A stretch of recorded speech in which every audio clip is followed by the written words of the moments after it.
بسم اللہ الرحمن الرحیم۔ السلام علیکم ورحمۃ اللہ وبرکاتہ۔ حضرت ابو درداء رضی اللہ عنہ فرماتے ہیں کہ نبی کریم صلی اللہ علیہ وآلہ وسلم نے فرمایا، مسلمان کی دعا اپنے مسلمان بھائی کے لیے پیٹھ پیچھے قبول ہوتی ہے۔ دعا کرنے والے کے سر کی جانب ایک فرشتہ مقرر ہے۔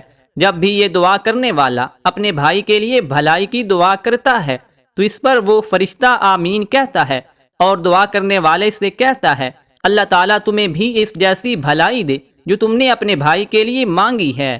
حضرت ابو ہریرہ رضی اللہ عنہ سے روایت ہے کہ نبی کریم صلی اللہ علیہ وآلہ وسلم نے فرمایا، اللہ تعالیٰ ان دو آدمیوں پر ہنستا ہے جن میں ایک دوسرے کو قتل کرتا ہے اور دونوں جنتی ہوتے ہیں۔ اس کی ایک صورت یوں ہے کہ ایک آدمی اللہ کے راستے میں جہاد کرتا ہے اور شہید ہو جاتا ہے، پھر اللہ تعالیٰ اسے قتل کرنے والے کو توبہ کی توفیق دیتا ہے، وہ مسلمان ہو جاتا ہے اور اللہ کے راستے میں جہاد کرتا ہوا شہید ہو جاتا ہے۔